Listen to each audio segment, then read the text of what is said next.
En la clase de hoy vamos a ver, este, vamos a tratar de jerarquizar y organizar el- el- dos temas, en realidad, relativos al control de la presión arterial y del gasto cardíaco.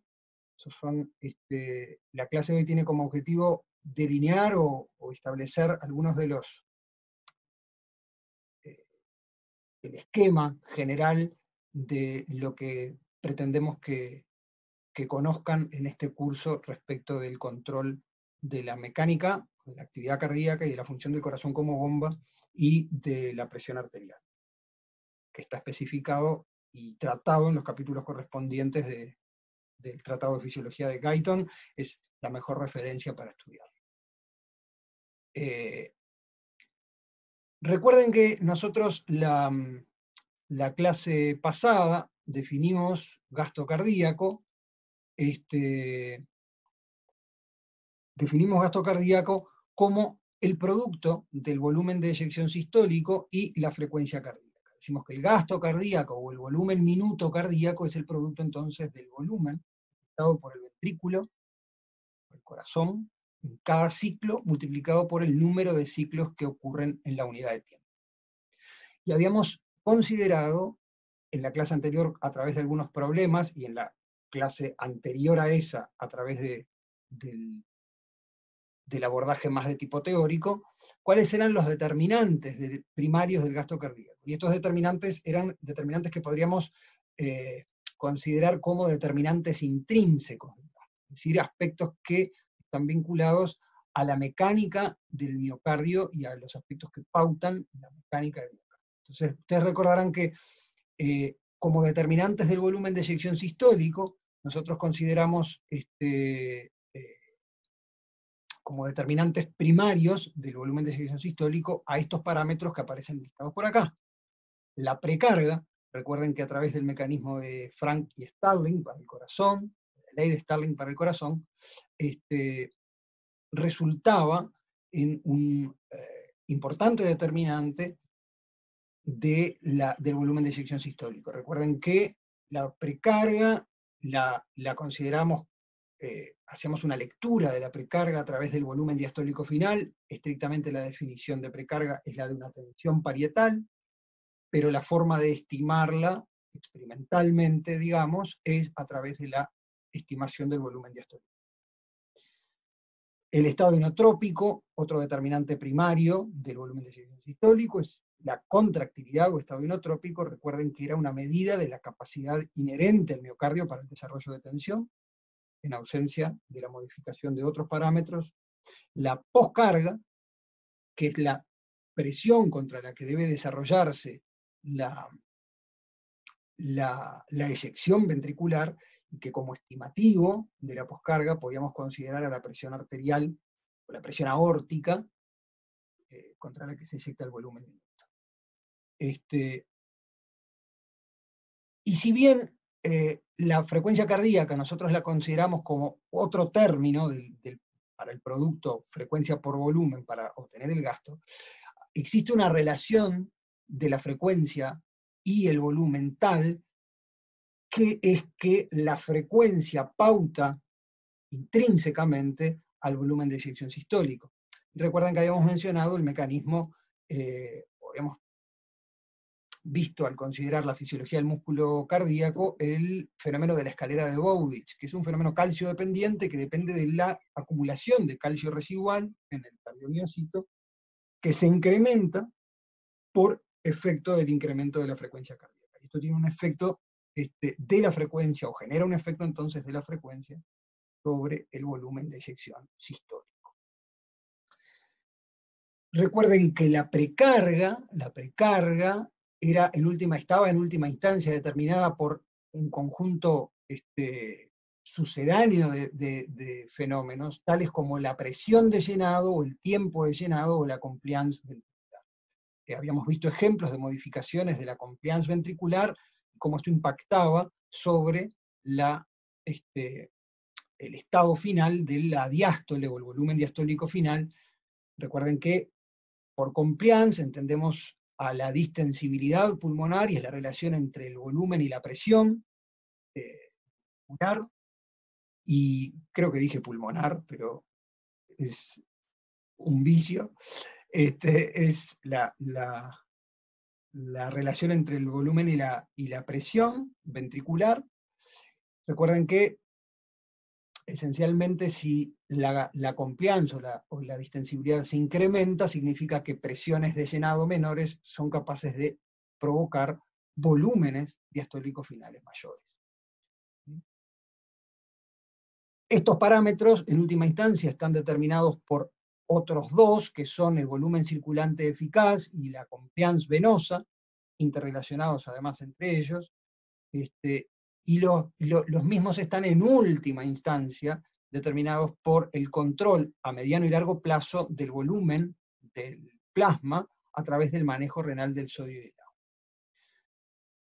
Todos estos parámetros determinantes del gasto en última medida, el manejo renal de sodio y agua y por lo tanto el control del volumen, la compliance venosa, el estado inotrópico y la frecuencia cardíaca, si bien interactúan modificando factores intrínsecos de determinantes del gasto, todos estos se hallan sujetos a mecanismos de control de tipo neurohumoral, a mecanismos de control llevados a cabo a través de el sistema nervioso autónomo o mediante el sistema nervioso autónomo y vías de señalización de tipo hormonal, a través de factores circulantes que regulan o controlan aspectos específicos de estos determinantes. Entonces, esencialmente en la clase de hoy vamos a ampliar este aspecto relativo a los mecanismos de control neurohumorales que operan sobre estos factores mencionados.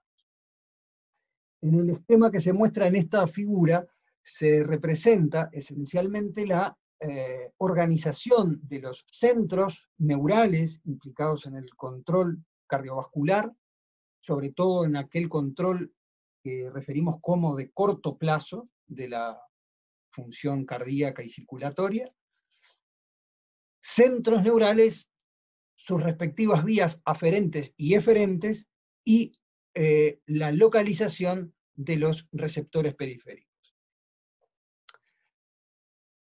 Estos mecanismos de control, decíamos, operan a través de bucles de control homeostático, sistemas de retroalimentación con los componentes clásicos descritos para un sistema general de control. En este caso, las variables reguladas son el gasto cardíaco o la presión arterial media, las que definimos como variables reguladas, y las variables de control serán aquellas que modifiquen estos parámetros, sea a través de la regulación del calibre arteriolar periférico, por lo tanto de la resistencia vascular periférica, o de la frecuencia cardíaca, o del estado inotrópico, o de la compliance venosa, y por lo tanto del retorno venoso. En conjunto, estas variables de control, modulan o controlan los valores adoptados por las variables reguladas, que son gasto y presión arterial media. Respecto de los centros neurales implicados en el control, esquematizados a nivel del bulbo raquídeo, tenemos que distinguir algunas regiones de interés. En primer lugar, al núcleo del tracto solitario, son núcleos bilaterales localizados en la región dorsal del bulbo raquídeo. Respecto a la pregunta que formulan en el chat, estrictamente no es correcto decir que la poscarga es la presión arterial. La presión arterial es una manera de medir la poscarga. La definición de poscarga no es como la presión arterial. La definición de poscarga es una definición de tipo teórica, ¿no? Es la presión contra la que el ventrículo eyecta, o mejor dicho, la tensión parietal ventricular que se ejerce durante la eyección ventricular.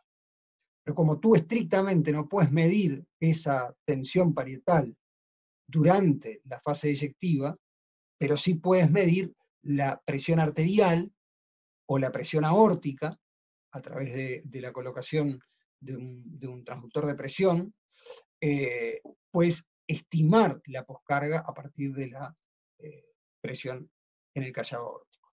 ¿De acuerdo?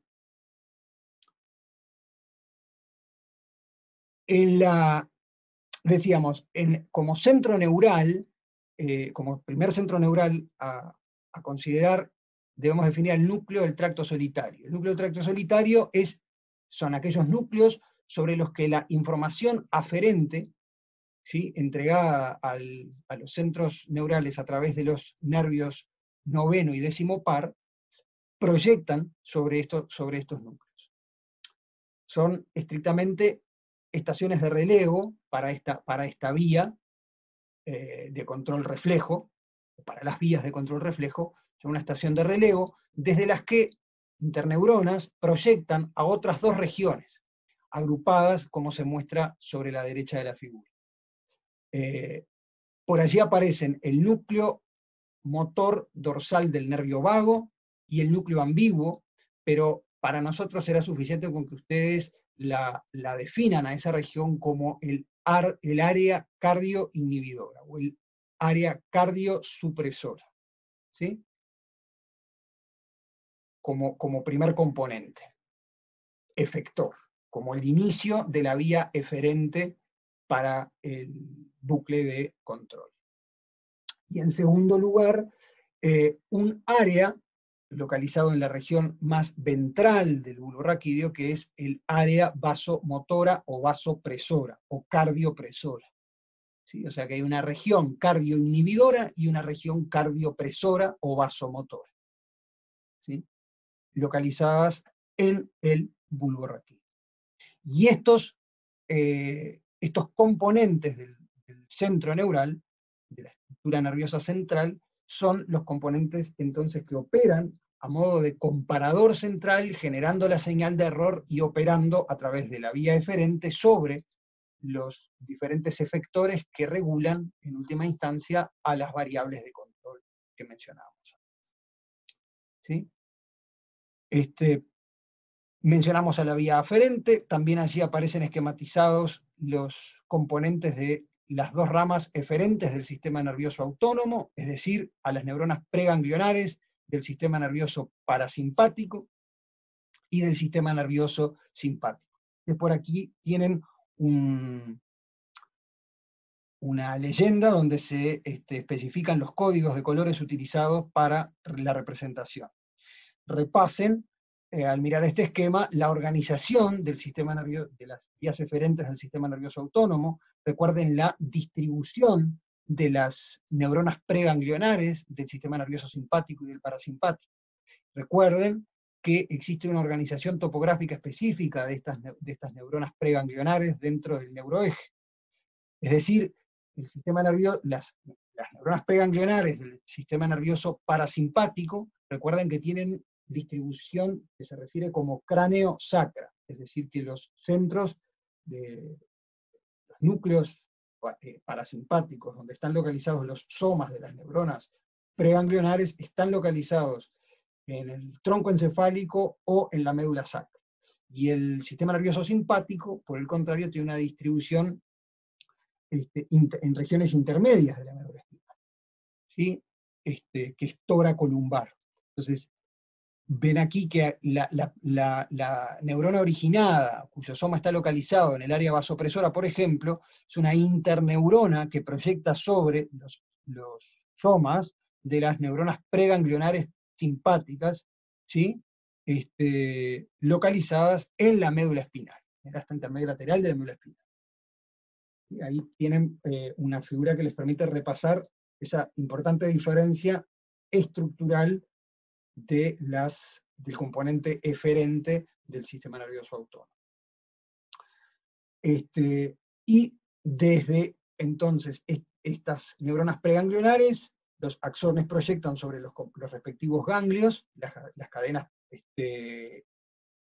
simpáticas, paravertebrales y prevertebrales, o sobre los ganglios parasimpáticos localizados, en este caso, sobre la estructura o en estrecha proximidad con la estructura, el órgano inervado. Por ejemplo, acá para el corazón.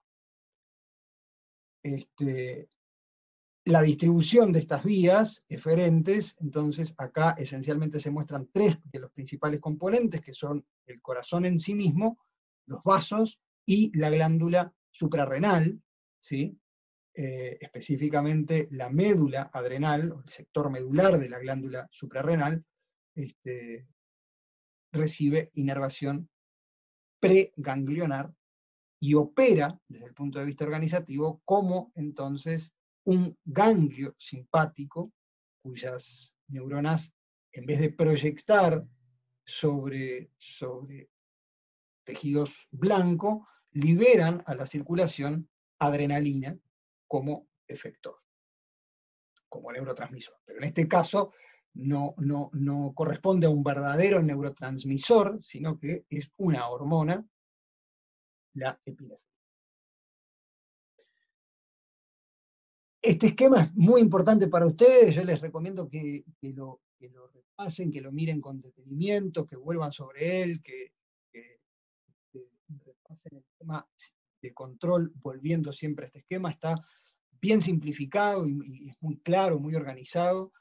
Parece que como elemento para que lo usen como elemento de estudio les viene muy bien. Esto está ya en la presentación que está subida al entorno virtual.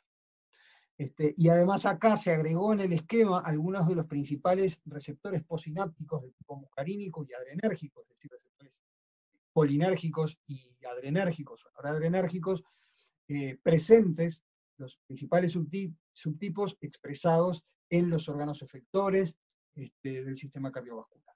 M2 en el corazón, y los receptores alfa-1, beta-1 para noradrenalina a nivel cardiovascular central, y por aquí abajo aparecen esquematizados, detallados los receptores vasculares. No están detalladas, digamos, la importancia o el peso relativo que tiene cada uno de estos receptores, o la abundancia de estos receptores específicos en cada región. Ustedes van a ver, cuando lean el capítulo, que, por ejemplo, a nivel cardiovascular central, el componente, digamos, no existe una inervación 50-50 entre parasimpático y simpático.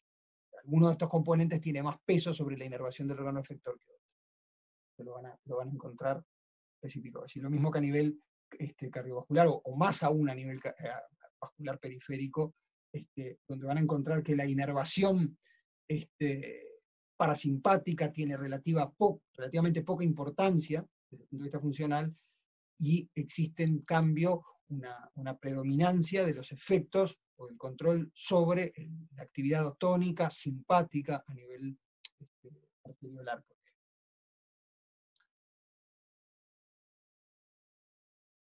Recuerden entonces, esto es simplemente para repaso, simplificando aún más la figura anterior, cómo están organizadas las vías eferentes del sistema nervioso autónomo. Recuerden entonces que el esquema general es el mismo para ambos: una neurona preganglionar localizada en el sistema nervioso central, que proyecta sobre un ganglio autonómico, localizado a nivel periférico.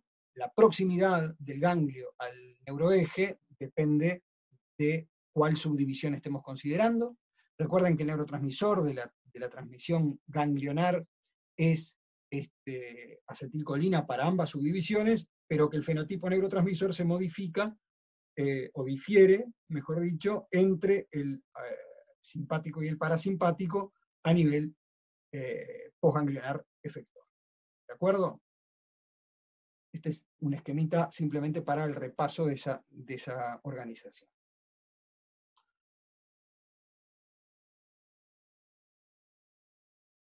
Por ejemplo, en el caso del sistema nervioso simpático cardíaco, la inervación simpática del corazón, encontramos neuronas preganglionares, que, como dijimos, estarán localizadas en las astas intermedio-laterales de la médula espinal, siguiendo esa organización toracolumbar del sistema nervioso simpático. Esencialmente, entonces, van a estar presentes estas neuronas preganglionares para la inervación simpática cardíaca en los primeros 5 segmentos torácicos de la médula espinal, Los axones de estas neuronas establecen contactos con la cadena de ganglios simpáticos que forman la cadena simpática paravertebral. En proximidad, tal como se esquematiza a la derecha, del neuroeje. Los axones de las neuronas postganglionares forman los nervios cardíacos superior, medio e inferior, y estos, junto con las ramas cardíacas del nervio vago, es decir, entonces con la inervación parasimpática, forman los plexos cardíacos superficiales, que van a inervar entonces al corazón. Y fíjense, este esquema es ilustrativo en el sentido de la distribución de la inervación vagal y simpática sobre el corazón. Fíjense que la inervación del vago es predominantemente sobre los nodos sinoauricular y auriculoventricular, habiendo una relativamente baja inervación vagal del resto del miocardio, cosa que no sucede con el sistema nervioso simpático, donde la inervación es mucho más distribuida sobre el corazón o sobre el miocardio. ¿Sí? Aparecen así diferencias que ustedes van a encontrar también en la literatura. Las diferencias anatómicas tienen impacto desde el punto de vista funcional, en tanto los efectos de la estimulación vagal y simpática tienen consecuencias diferentes de acuerdo no solo al tipo de neurotransmisor empleado y las acciones sobre los receptores postsinápticos, sino también sobre el blanco específico, estructural específico sobre el que actúa.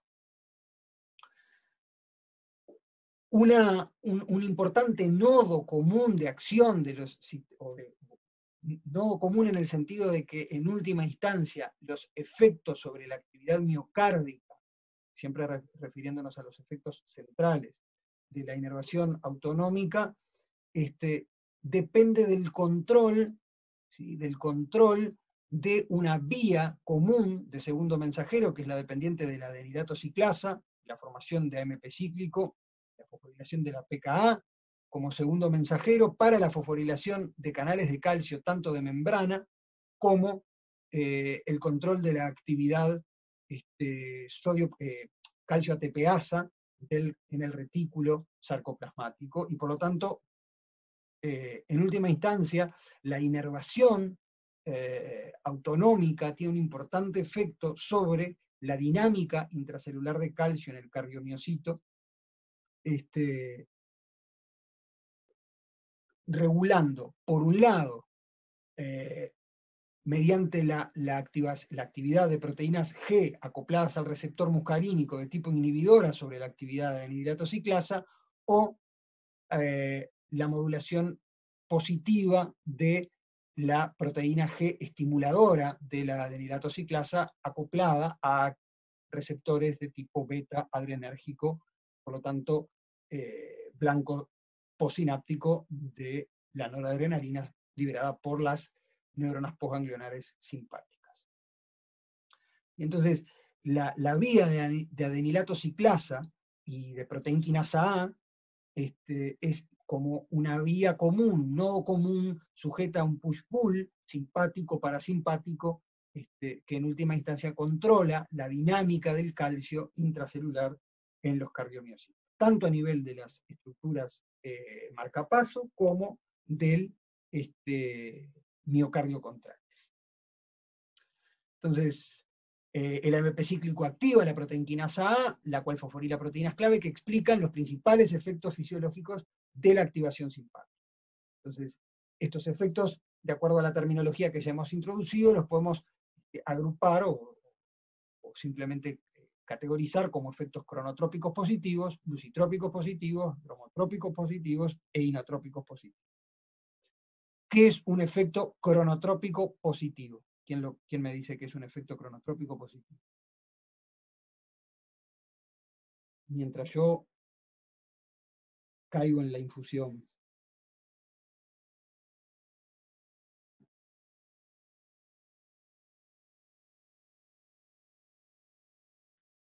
¿Qué quiere decir cronotrópico positivo? Cronos de tiempo, pero no sé la relación. Cronos de tiempo. ¿Y qué parámetro tiene que ver con el tiempo en la actividad cardíaca que hemos mencionado?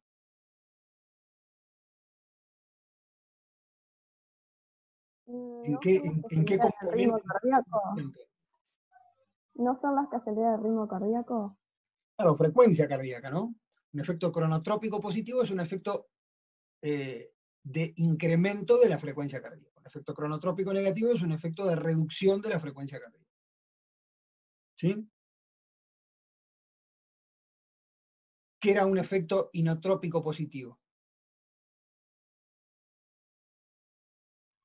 La contracción no tiene que ver. Un efecto sobre la contractilidad, ¿no? Preservando constantes, precarga, poscarga, etcétera. Un efecto inotrópico positivo incrementa el trabajo cardíaco externo y por lo tanto incrementa el volumen de eyección sistólico y por lo tanto incrementa el gasto cardíaco, por efecto sobre la contractilidad miocárdica. ¿De acuerdo?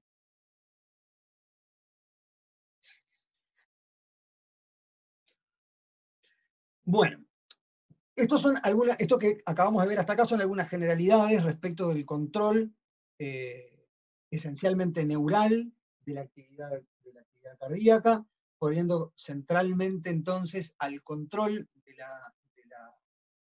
del manejo celular de calcio por vía de segundo mensajero como blanco o uno de los blancos principales de las acciones de los neurotransmisores autonómicos que operan sobre el corazón, por ejemplo.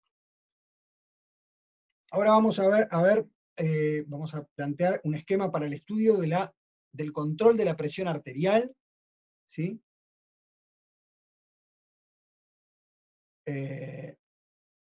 Recuerden que la presión arterial es una medida de la tensión circunferencial generada por la sangre circulante sobre los vasos arteriales, sobre las arterias, es decir, es una medida de la presión transmural desarrollada por el fluido contenido dentro de un vaso de compliance no infinita. ¿Sí? Esto depende, entre otras cosas, del valor último de la presión arterial dependerá de la fuerza desarrollada o de la presión generada por el corazón en cada ciclo, del gasto cardíaco y de la resistencia vascular periférica. Existe una interrelación entre gasto y presión muy importante.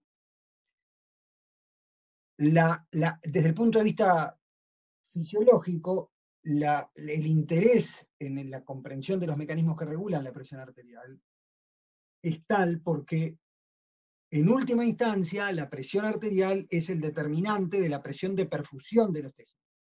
Es decir, la presión arterial es el parámetro cardiovascular que pauta la eficacia del trabajo cardíaco para la distribución del fluido en los tejidos periféricos, donde debe llevarse a cabo la irrigación adecuada y la perfusión adecuada de esos tejidos para la entrega de los productos metabólicos requeridos o la toma de esos productos desde los tejidos periféricos.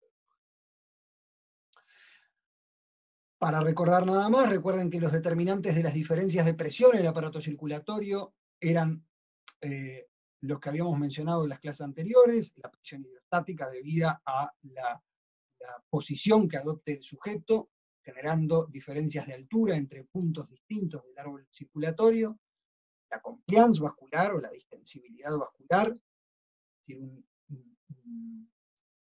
las características de distensibilidad de los vasos pautan la presión o el régimen de presiones del sistema vascular;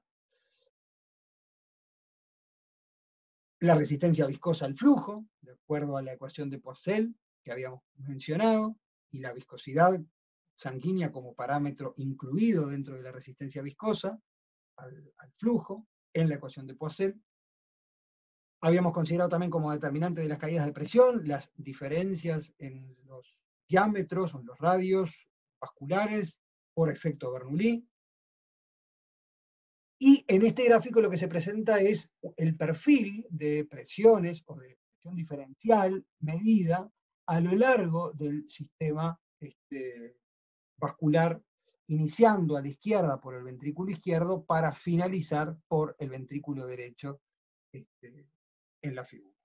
Entonces ustedes ven aquí que la curva de presión en función de la distancia desde el ventrículo izquierdo muestra en la primera fase diferencias marcadas entre valle y pico. Esto corresponde a los valores de presión arterial sistólica en el pico, es decir, en la presión arterial en el momento en el que el corazón eyecta el volumen sistólico hacia la circulación, y el valor mínimo, el valle, alcanzado acá por la curva, corresponde a la presión arterial diastólica. O sea, esto es la presión diastólica, sistólica arriba, diastólica abajo, lo que ustedes han escuchado por ahí referir como la máxima y la mínima, ¿no? La presión máxima y presión mínima.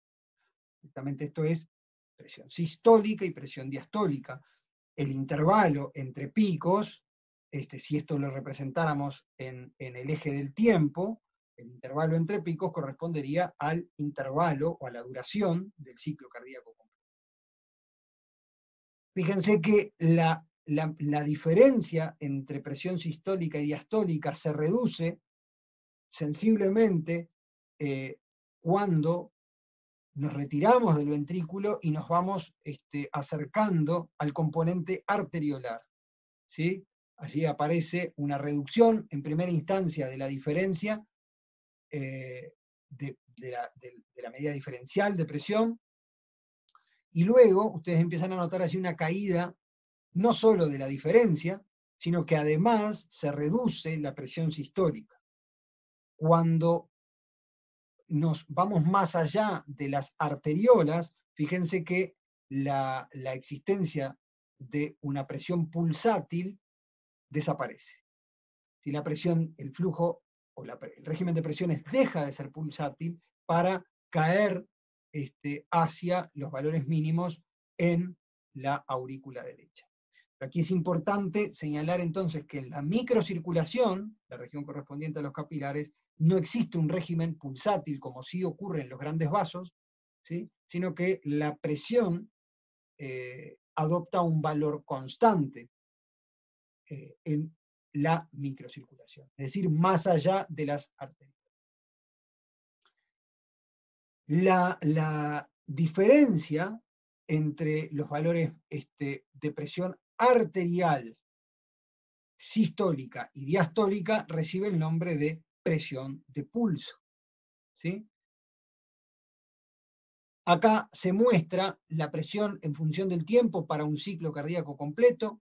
Entonces se observa acá el valor de presión, la diferencia entre presión sistólica y diastólica, y por lo tanto la presión de pulso, para dos valores seleccionados de presión diferencial. Y se ilustra aquí la presión arterial media, el valor medio, cuya estimación o aproximación puede hacerse como esta formulita, ¿no? Que dice que la presión arterial media corresponde aproximadamente al valor de la presión arterial diastólica más 1/3 de la presión de pulso, ¿sí? Más 1/3 de la diferencia sistólico-diastólico. Volviendo a la aplicación de la ley de Ohm para la circulación, podemos igualar este término de la derecha, la parte derecha de la igualdad, que corresponde entonces a nuestra estimación de la presión arterial media, como el producto del gasto cardíaco por la resistencia vascular periférica. Recuerden que, análogamente a la ley de Ohm, presión o diferencia de presión corresponde a la diferencia potencial, gasto corresponde a la corriente o flujo, y resistencia sigue siendo el importante. ¿Sí? Entonces, acá, aquel producto, frecuencia por volumen de eyección sistólico, queda incluido como gasto cardíaco. Entonces el producto, frecuencia por volumen de eyección por resistencia vascular periférica, corresponde a la presión arterial media. Y es este producto, el gasto por la resistencia vascular, y por lo tanto la presión arterial media, la variable fisiológica a la que nos referimos cuando hablamos del control de la presión arterial. Es decir, es el control de la presión arterial media a través del ajuste del gasto y del control de la resistencia vascular periférica. esta relación entre presión, gasto y resistencia no es una relación unívoca. Quiero decir con esto que digamos, el gasto cardíaco no es una variable independiente, o la resistencia vascular periférica no es una variable por definición independiente. Digamos que estas tres variables se ajustan de forma iterativa. La complejidad del control cardiovascular está en que justamente estas tres variables son ajustadas de modo iterativo. Entonces nosotros para el estudio, o ustedes mejor dicho, para el estudio del control, van a recurrir varias veces a situaciones artificiales o hipotéticas en las que asumen la constancia de una de estas variables. Entonces, para entender el mecanismo, formulan la pregunta, ¿qué sucede con la resistencia vascular periférica o cómo se modifica la resistencia vascular periférica a los efectos de mantener constante el gasto frente a un aumento de la presión arterial? Entonces, eso es una forma de pensar el problema de control homeostático, ¿no? Ustedes dicen, si en última instancia lo que debo mantener constante es el gasto cardíaco o el volumen minuto, frente a un incremento de la presión arterial media, cuál deberá ser la respuesta compensatoria que ajusta la resistencia vascular periférica para retornar el valor de gasto al de referencia, y por lo tanto preservar la constancia de ese parámetro, del valor de ese parámetro. ¿De acuerdo? En esta tabla se muestran algunos de los valores de referencia. Capaz que esto está un poquito desactualizado, pero básicamente son los rangos de referencia. En el eje de abscisas aparece la presión diastólica, en el eje de ordenadas la presión sistólica, y los rangos considerados como fisiológicos o normales son los que aparecen aquí en verde, o sea que es considerado como el rango fisiológico de presión sistólica la que va entre 90 y 120, y como de presión diastólica la que va entre 60 y 80 milímetros de mercurio. ¿Sí? Luego aparece una clasificación de tipo fisiopatológica de cifras tensionales incrementadas. Entonces hay una clasificación acá de prehipertensión o estadios 1 y 2 de la hipertensión arterial, que son los que figuran en color rojo. Sobre esto ustedes volverán a hablar en un curso posterior, que es el curso de fisiopatología. Nosotros vamos a analizar los mecanismos, que van a estudiar los mecanismos de control para mantener los rangos de presión dentro de este rango que aparece por acá, en condiciones fisiológicas, sin alteraciones de los sistemas de control o de las características estructurales del sistema cardiovascular. Entonces, para el control de la presión arterial media, ahora expandiendo el esquema aquel inicial que se presentó en la clase, dijimos entonces que el gasto cardíaco, producto del volumen de eyección por la frecuencia, multiplicado por la resistencia vascular, es la presión arterial media. Entonces, además de los mecanismos de control neurohumorales que operan sobre todos estos parámetros, y específicamente sobre la resistencia vascular sistémica, aunque aquí la flecha no lo conecte, dibujen el pedacito que falta, de hecho es fundamental, hay otra serie de componentes que modulan el valor, en última instancia, de la resistencia vascular y por lo tanto de la presión. Entre estos factores se destacan, por ejemplo, la anatomía vascular, las características anatómicas o estructurales de los vasos.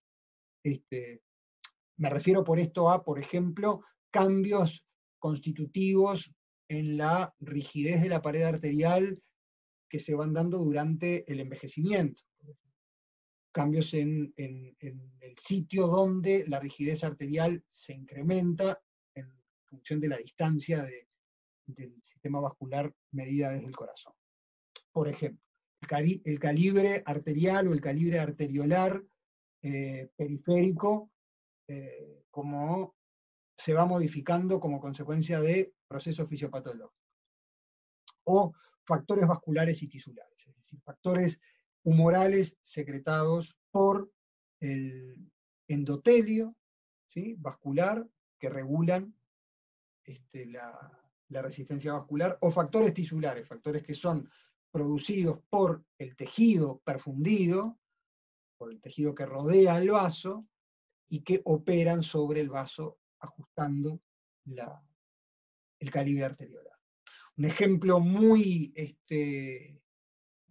interesante de esto lo vamos a ver en fisiología renal cuando analicemos los efectos intrarrenales del sistema renina-angiotensina-aldosterona, y cómo allí la filtración es ajustada por control rápido del calibre de las arteriolas en el glomérulo renal. Entonces ahí tiene un ejemplo de control tisular local sobre la función arteriolar, y por lo tanto sobre la resistencia vascular.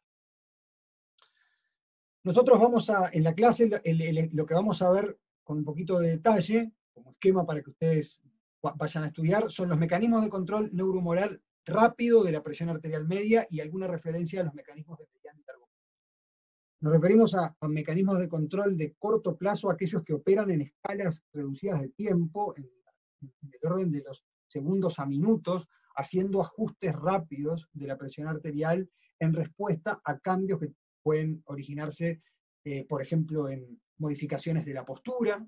El sujeto que estaba en decúbito dorsal se para rápidamente, entonces hay un cambio postural y por lo tanto se requiere ahí un reajuste rápido de la presión arterial, o ajustes implicados en la adaptación al ejercicio, al inicio de respuestas de escape o respuestas de lucha, o de lucha y huida, o a modificaciones relativas a la demanda vascular, la demanda la demanda sanguínea en tejidos específicos durante determinadas etapas del ciclo sueño-vigilia, en fin. Nos referimos a mecanismos de control de corto plazo, a esos que operan a una escala reducida de tiempo, reajustando la presión de manera rápida y adaptativa a cambios que están ocurriendo en ese momento. Por lo tanto, readaptan la función cardiovascular a las demandas. Nuevamente, el control es un control, fíjense que acá le llamamos control por varorreflejo, es decir, es un reflejo que ajusta la presión arterial, varo es el prefijo para presión, y por lo tanto describimos en el sistema de control los componentes clásicos de un mecanismo reflejo. Es decir, comenzando por un sensor, en este caso son varoreceptores, es decir, son receptores neurales adaptados a medir una forma específica de característica de deformación mecánica a una estructura particular que ya vamos a detallar, una vía aferente, un centro de control, vías eferentes que operan sobre un efector y efectores que ajustan o reajustan determinados valores para oponerse, en última instancia, a el cambio de la variable regular. Entonces, en el ejemplo que se muestra acá, la perturbación es un incremento de la presión arterial y el varorreflejo asegura una compensación de este incremento a través de mecanismos como la bradicardia, o sea, la reducción de la frecuencia cardíaca, la vasodilatación de la vasculatura de resistencia, por lo tanto la reducción de la resistencia vascular y por lo tanto la reducción de la presión arterial a gasto constante. ¿Sí? Entonces, los varoreceptores que mencionamos acá como comienzo de la vía aferente, bien existen diferentes tipos de receptores de presión, clasificados en dos grandes grupos, que son los varoreceptores de altas presiones y los de bajas presiones. Acá nos vamos a referir fundamentalmente a los de altas presiones. Son los que están localizados en estas dos estructuras, en la bifurcación de la carótida primitiva, formando una estructura que se llama seno carotidio, que no debe confundirse con una estructura vecina, que es el cuerpo carotidio, ¿sí? Que es no un mecanorreceptor, sino un quimioreceptor. Los senos carotídeos son mecanorreceptores, o sea, son terminales nerviosas que están especializadas y que cuentan con estructuras prerreceptoriales sensibles a la deformación o a la tensión parietal del vaso, específicamente de la región correspondiente a la bifurcación de la carótida primitiva, para dar la carótida interna y la carótida externa, ya que esto que estamos mirando acá es la arteria carótida común izquierda del sujeto. O sea que el varoreceptor está localizado en el comienzo de la carótida interna, y las vías aferentes originadas en este receptor del seno carotídeo proyectan hacia las estructuras centrales a través del nervio glosofaríngeo. ¿Sí? El otro varoreceptor está localizado en el callado aórtico, que se muestra acá. Ustedes ven aquí el callado aórtico, la arteria pulmonar y su división dicotómica aquí de la arteria pulmonar. Desde el callado aórtico cuenta con una estructura varoreceptora similar a la del seno carotídeo, cuya proyección a las estructuras centrales se hace a través del nervio vago, ¿sí? Del décimo vago. De nuevo, no debe confundirse el varoreceptor aórtico, ¿sí? Que corresponde al mecanorreceptor igual que el seno carotídeo, con los cuerpos aórticos, que son también ellos mecanorreceptores. ¿Sí? Cuerpos aórticos que son también quimiorreceptores, igual que los cuerpos carótidos. ¿De acuerdo? Quimiorreceptores, ambos especializados en el sensado de la presión parcial arterial de oxígeno, de la presión parcial arterial de dióxido de carbono y del pH. Estas son las funciones de estos quimiorreceptores. La información aferente originada en los cuerpos carotídeos y en el arco aórtico, dijimos entonces que alcanza el núcleo del tracto solitario a través del nervio vago y del glosofaríngeo, ¿sí? Entonces establece allí contacto con interneuronas localizadas en el núcleo del tracto solitario del bulbo eréctil. ¿Cuál es la respuesta de estos varoreceptores a cambios de presión? Es lo que se esquematiza sobre la derecha de la fibra. Las fibras aferentes originadas en los varoreceptores muestran descarga tónica, es decir, que existe un régimen de descarga para un valor dado de presión. Imagínense el valor de referencia de presión arterial, que genera un estrés mecánico constante sobre la pared de la arteria en la que se encuentra el varoreceptor, una descarga a frecuencia constante. Cuando la presión arterial se incrementa, acá se muestran dos valores, en rojo uno mayor y en azul uno menor, ocurre un incremento del potencial, una despolarización del potencial receptorial que resulta en una modulación en más de la frecuencia de descarga de la aferente. El varoreceptor entonces codifica incrementos de la presión arterial transmitidos a la pared arterial como un mayor estrés mecánico, una mayor tensión parietal, que tiende a la deformación del vaso, en términos de la frecuencia de descarga. Y lo contrario ocurrirá frente a reducciones de la presión arterial, habrá una reducción de la frecuencia de descarga de estas aferentes, varoreceptivas.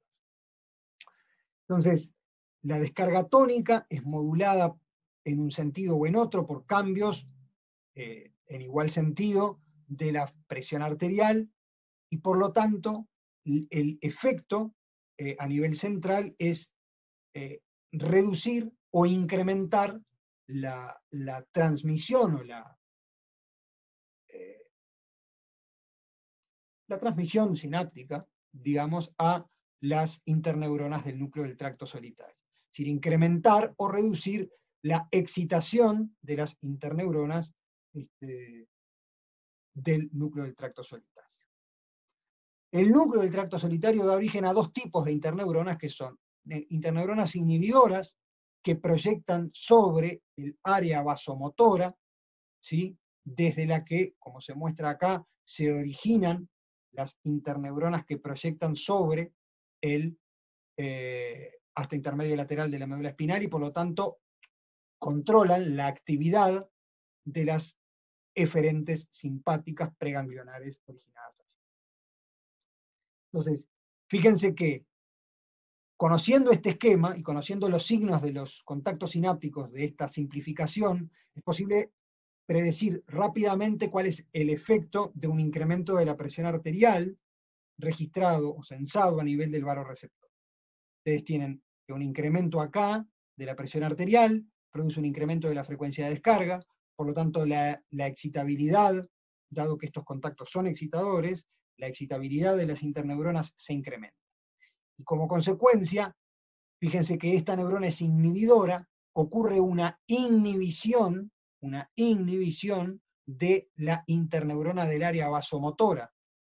La interneurona del área vasomotora reduce consiguientemente la descarga, la frecuencia de descarga sobre la neurona preganglionar simpática del asta intermedio lateral.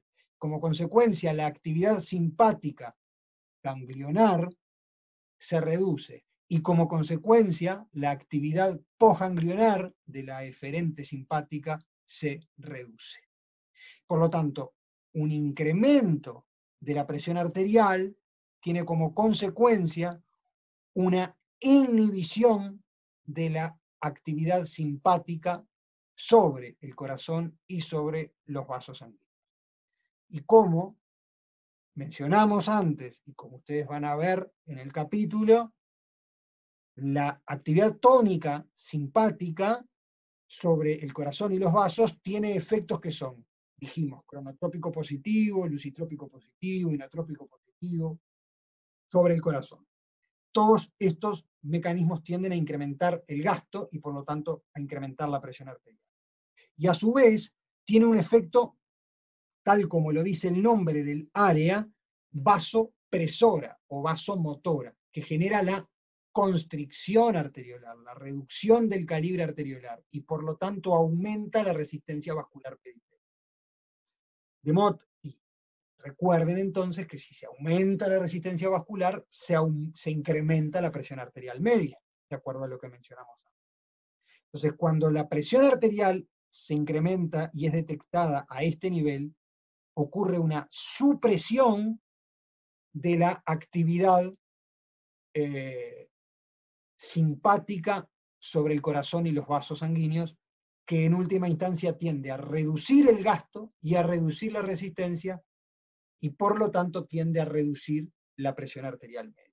Entonces ahí tienen un mecanismo de retroalimentación negativa que controla por un bucle, por un lazo, de un circuito que genera un reflejo que tiende a contrabalancear los incrementos de la presión arterial. ¿Qué sucede con las eferencias autonómicas parasimpáticas?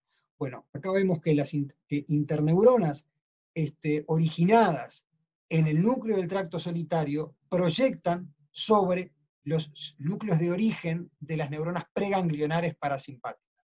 Mencionados acá, el núcleo motor dorsal del vago y el núcleo ambiguo. Fíjense que en ambos casos se originan allí neuronas preganglionares parasimpáticas que proyectan sobre los ganglios parasimpáticos autonómicos, y estos a su vez dan origen a la inervación colinérgica del corazón. Fíjense que además la actividad,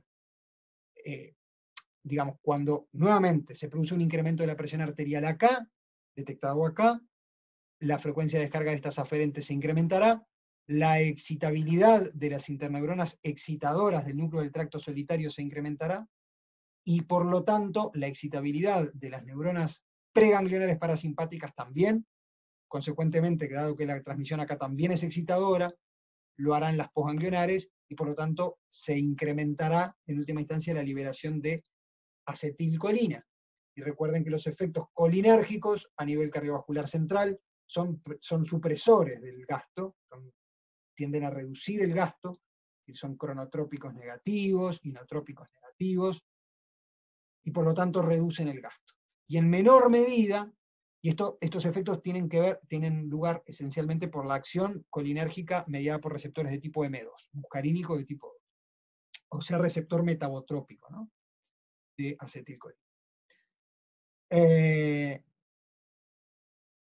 Lo mismo, pero en menor medida desde el punto de vista cuantitativo, ocurre a nivel vascular, donde la actividad vagal tiende a producir la vasodilatación periférica y por lo tanto también la reducción de la resistencia vascular y así la caída de la presión arterial.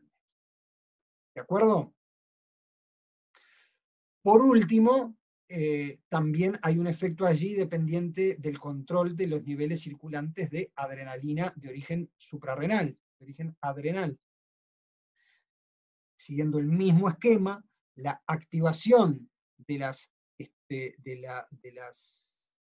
la médula adrenal por las preganglionares simpáticas se reduce cuando hay un incremento de la presión arterial y por lo tanto los niveles circulantes de adrenalina frente a esa perturbación muestran una reducción. El efecto es el de una reducción. Los efectos de adrenalina sobre el sistema cardiovascular son análogos a los de la noradrenalina de origen simpático, es decir, que tienen efectos tendientes al incremento del gasto y al incremento de la resistencia vascular. ¿Alguna duda hasta acá? Este esquema y este circuito de control reflejo es muy importante, no solo para el curso, sino para su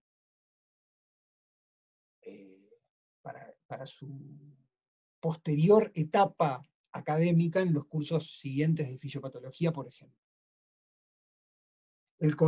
Fíjense ustedes acá que tienen una enorme cantidad de blancos para el control farmacológico de la presión arterial, porque pueden modular de forma selectiva receptores adrenérgicos de tipo alfa o beta, y dentro de los alfa tipos específicos, y dentro de los beta tipos específicos, pueden operar entonces sobre el control autonómico desde la administración de fármacos específicos, tanto de antagonistas como de agonistas para estos tipos de receptores, con efectos que permiten, o la diversidad de mecanismos permite la sintonía fina del control y el ajuste, digamos, bien preciso de la presión arterial en los casos, las situaciones fisiopatológicas, ¿no?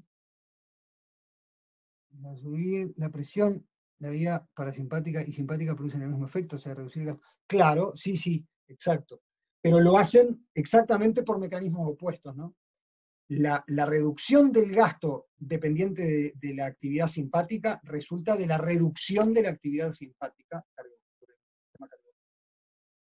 Al aumentar la presión, el tono simpático, la actividad tónica simpática sobre los efectores cardiovasculares se reduce y por lo tanto eso lleva a la reducción del gasto y de la resistencia. Eso es lo que ocurre por la existencia de este cambio de signo interpuesto en la vía. Y lo contrario, exactamente lo contrario, ocurre con el sistema nervioso parasimpático. Es decir, se incrementa la actividad parasimpática, que tiene efectos opuestos a la simpática, que es reducir la resistencia y reducir el gasto. ¿Se entiende bien esto?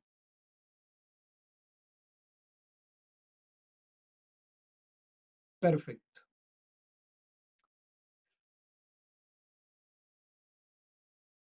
Esto es un cuadro que obviamente no voy a leer en su conjunto, pero es un resumen donde se detallan algunos de los efectos principales, tanto a nivel cardiovascular central, acá tienen qué ocurre con la frecuencia cardíaca, con el estado inotrópico, y qué ocurre además a nivel vascular periférico, es decir, qué ocurre con los vasos sanguíneos. Además aparecen allí segregados de acuerdo a la localización específica, ya sea sobre la piel o a nivel muscular. Fíjense que el control de la resistencia vascular en los lechos vasculares particulares determina la redistribución del flujo. Fíjense el ejemplo cotidiano de una respuesta a una situación de alarma, ¿no? Una situación de estrés agudo, donde se debe producir el escape, la lucha. Ejemplo clásico de respuesta, ¿no? Mediada sobre todo por las acciones del sistema nervioso simpático. Fíjense que allí la respuesta requiere una importante irrigación de la musculatura esquelética para generar ya sea la huida o el combate. Por lo tanto, se requiere allí suplir al músculo esquelético de oxígeno en abundancia y de glucosa desdoblada desde el hígado en abundancia. Y al mismo tiempo hay lugares donde el flujo sanguíneo se torna innecesario, como por ejemplo en la piel. Y por lo tanto, en la respuesta simpática a la presencia de un predador, el individuo se torna pálido, justamente porque hay una redistribución, la sangre deja de circular hacia la piel y pasa a redistribuirse esencialmente hacia aquellos sectores donde la demanda está incrementada. Y este ajuste ocurre por efecto del control de la resistencia vascular para cada lecho circulatorio. Entonces, en este cuadro, ustedes tienen el efecto principal, o la respuesta efectora principal, cuál es el mediador autonómico principal, simpático o parasimpático, cuál es el neurotransmisor implicado en esa respuesta, cuál es el tipo de receptor posináptico en el tejido efector implicado principalmente, y bueno, acá hay un detalle un poquito más exhaustivo de la vía de segundo mensajero puesta en marcha. O sea, acá, por ejemplo, tenemos la vía que ya habíamos descrito, ¿no? La que en última instancia resulta en el incremento de la concentración intracelular de AMP cíclico por la activación de la proteína G asociada al receptor beta 1 adrenérgico. Y esto tiene como resultado la producción de taquicardia. Por ejemplo, uno de los efectos es el cronotropismo positivo que ya mencioné. Y en el cuadro tienen estos mismos, este mismo desglose para otros mecanismos efectores, sobre el crono, el inotropismo y la resistencia vascular periférica al final del cuadro. La respuesta varorefleja que acabamos de ver es una respuesta, decimos que es una respuesta simple o una respuesta intrínseca. Esta respuesta está integrada. Nosotros no vamos a ver esto en detalle ahora, lo vamos a mencionar un poquito más adelante en el respiratorio, algo vamos a ver, pero simplemente para tener en cuenta que la respuesta a los cambios de presión se haya integrada con respuestas a cambios en otras variables de enorme importancia fisiológica, como son la presión parcial de oxígeno, la de dióxido de carbono y su pariente, que es el pH. Estas respuestas están mediadas por un mecanismo reflejo similar que comparte varios de los centros neurales mencionados antes, pero aquí aparecen los quimiorreceptores periféricos. Entonces, a la izquierda de la figura lo que se muestra es cuál es la respuesta inherente a la mediada por los quimiorreceptores periféricos si solamente hubiera una respuesta a estos quimiorreceptores periféricos frente a una reducción de la PO2, a un incremento de la PCO2 y a una reducción del pH. Y acá se muestran los efectos principales. La respuesta intrínseca de la activación de los quimiorreceptores, que son esencialmente el cuerpo aórtico y el cuerpo carotídeo que se mencionó antes, tiende a la generación de bradicardia por un efecto supresor a nivel cardiovascular central y de vasoconstricción periférica. La realidad es que esta respuesta nunca ocurre en condiciones fisiológicas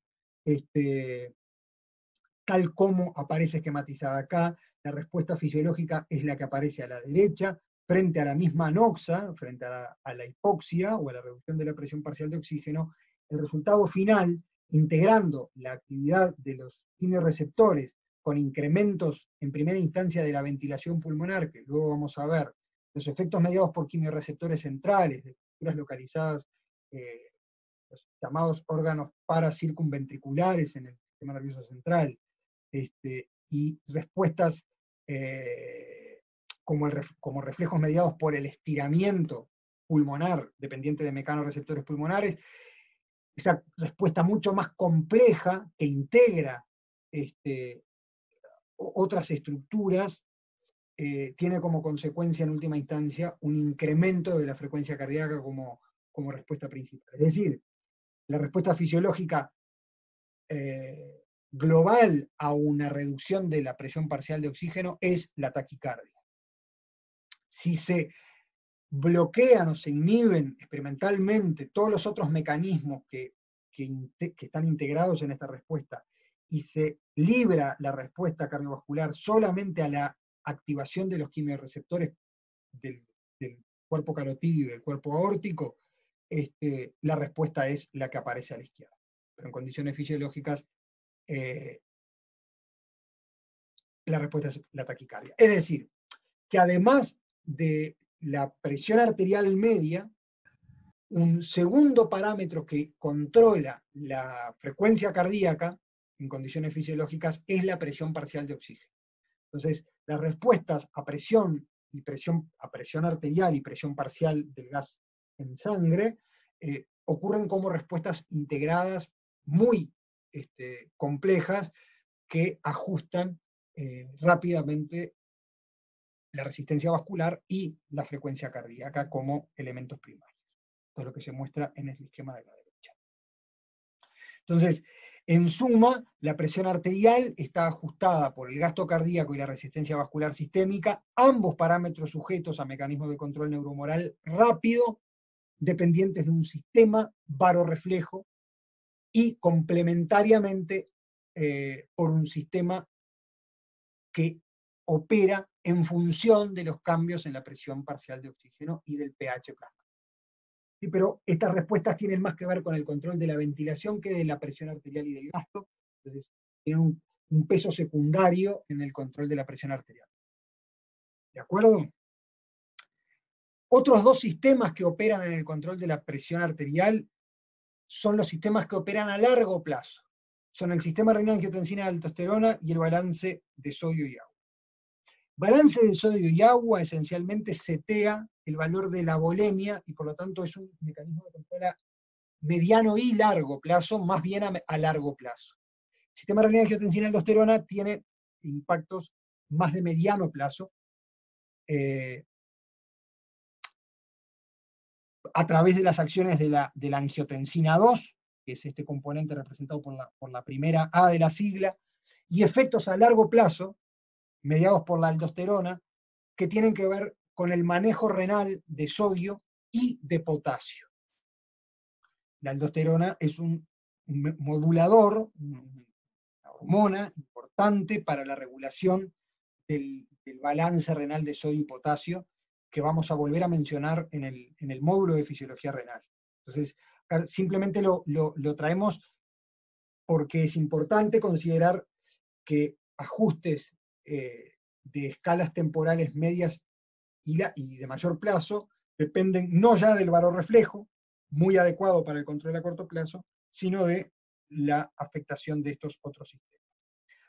Esquemáticamente, el sistema renina-angiotensina-aldosterona está integrado por diferentes componentes originados en diferentes órganos, cada uno de los cuales participa en una etapa secuencial de la generación de los componentes humorales de este sistema. La renina es producida por el riñón, bueno, de ahí su nombre,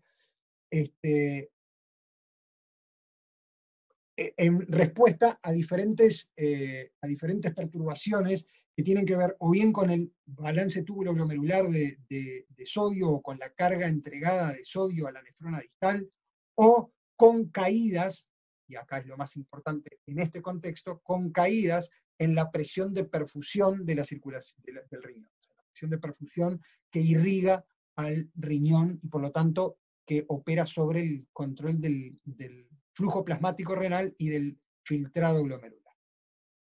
Entonces, en respuesta a la caída de la presión de perfusión, el riñón produce renina, cuya acción es la de clivar al angiotensinógeno producido por el hígado para formar angiotensina 1. La angiotensina 1, en su paso circulatorio por el pulmón, es transformada por acción de una enzima llamada la enzima conversora de angiotensina, la ECA, en angiotensina 2, que es la forma activa. La angiotensina tiene efectos tanto a nivel renales, modificando aspectos relativos al control del flujo plasmático y del filtrado glomerular, pero además, tal como lo indica su nombre, angio es de vaso sanguíneo, tensina porque incrementa la tensión o resistencia, tiene un efecto vasopresor, es decir, tiene un efecto que es incrementar la resistencia arteriolar y por lo tanto la presión arterial media. Además de los efectos renales y sobre la vasculatura, la angiotensina promueve a nivel de la glándula suprarrenal la liberación de este componente que es la aldosterona, que tiene efectos sobre el riñón en el control a mediano y largo plazo, como dijimos, de la excreción renal de sodio. El efecto es la retención renal de sodio y por lo tanto la caída en la excreción renal de sodio. Como veremos, el incremento del capital sódico en el organismo tiene como impacto un aumento de la volemia y por lo tanto un aumento de la presión arterial media. Entonces, el incremento de la aldosterona promueve el incremento de la volemia y de la presión arterial media por un mecanismo dependiente de la reabsorción aumentada del sodio en un sector específico de la nefrona, que es la nefrona distal, la última porción de la nefrona antes de formarse el túbulo colector, que vamos a estudiar más adelante. La angiotensina 2 también tiene efectos a nivel central, promoviendo la liberación de ADH. La ADH es la hormona antidiurética. Su efecto es el de reducir la excreción renal de agua. Por eso el nombre de antidiurética. También esta hormona recibe el nombre de arginina vasopresina y tiene ella también efectos vasopresores sobre la circulación general. O sea que además de los efectos renales, tiene efectos circulatorios, algunos efectos circulatorios.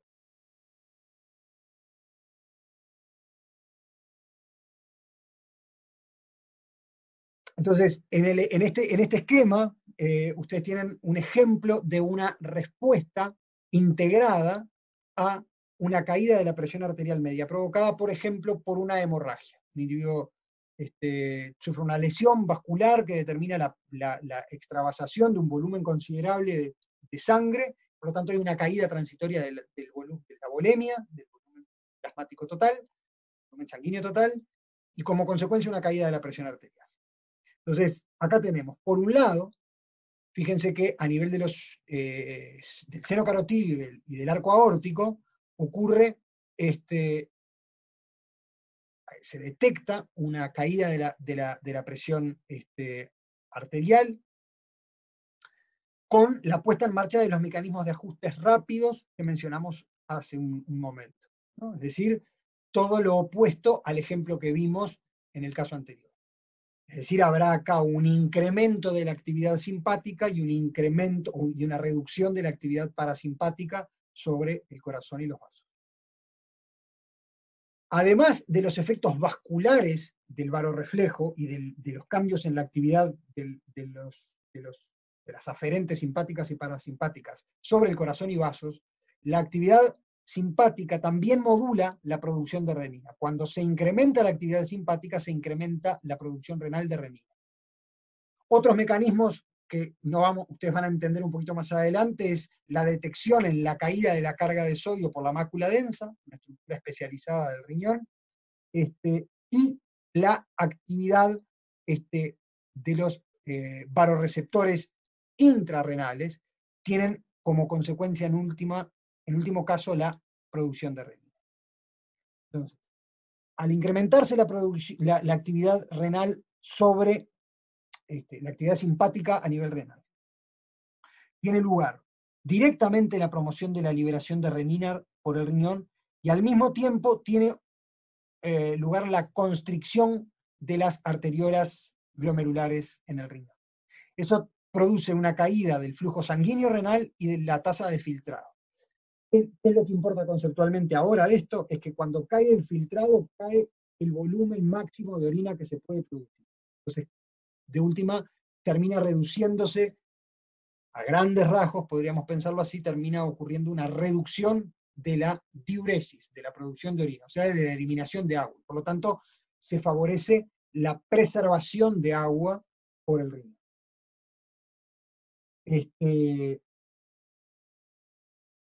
La caída de la presión arterial por todos estos mecanismos redundantes resulta en un aumento de la renina, de la producción de renina, aumenta entonces la concentración plasmática de renina, aumenta la concentración de angiotensina 2 por esta vía que mencionamos acá. Eso tiene como efecto directo la vasoconstricción renal y al mismo tiempo la vasoconstricción periférica, pero a nivel renal cae en el flujo plasmático, cae en la tasa de filtrado y se incrementa la reabsorción de sodio y agua, con lo cual se reduce la excreción y por lo tanto se incrementa la volemia, favoreciendo la recuperación de la presión arterial, o el incremento de la presión. ¿Sí? Esto es entonces, ¿cuáles son las respuestas mediadas por el sistema renina-angiotensina-aldosterona? ¿Cómo están integradas estas respuestas frente a una caída de la presión provocada por una hemorragia?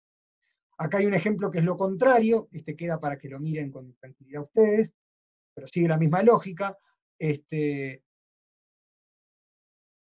Frente a una expansión del volumen, es decir, frente a un incremento de la volemia, ¿cuáles son los principales mecanismos? Entonces, sobre el bloque de la derecha tienen exactamente todo con signo opuesto, ¿no? Caída de la renina plasmática, caída de la angiotensina 1, por lo tanto de la 2, por lo tanto una reducción de la estimulación adrenal y por lo tanto una reducción de los niveles de aldosterona, con lo que ello significa. Y efectos cardiovasculares, tales como la liberación de un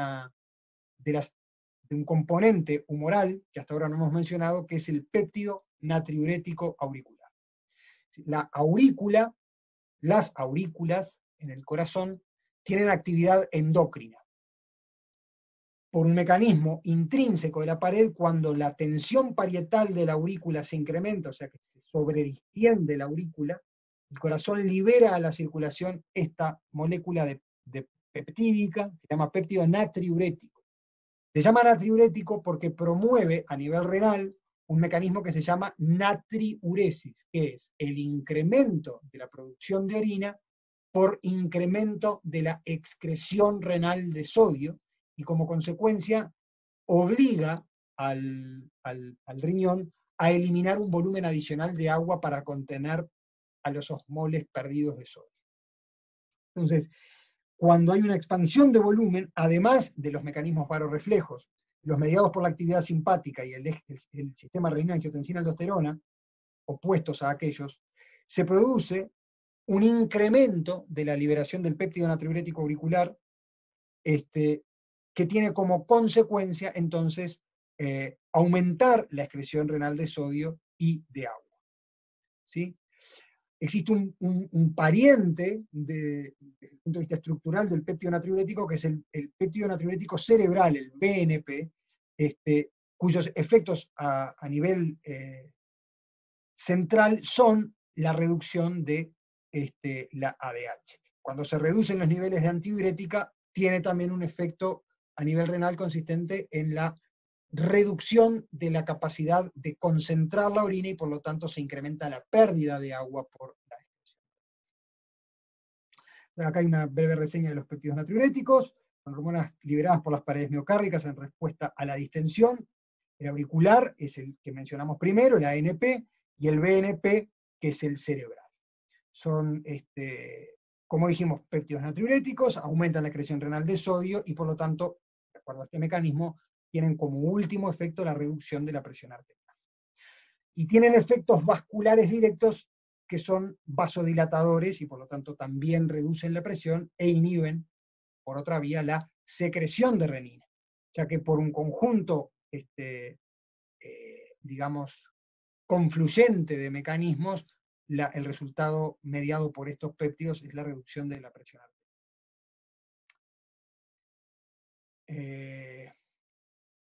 Esto queda para después. Esto queda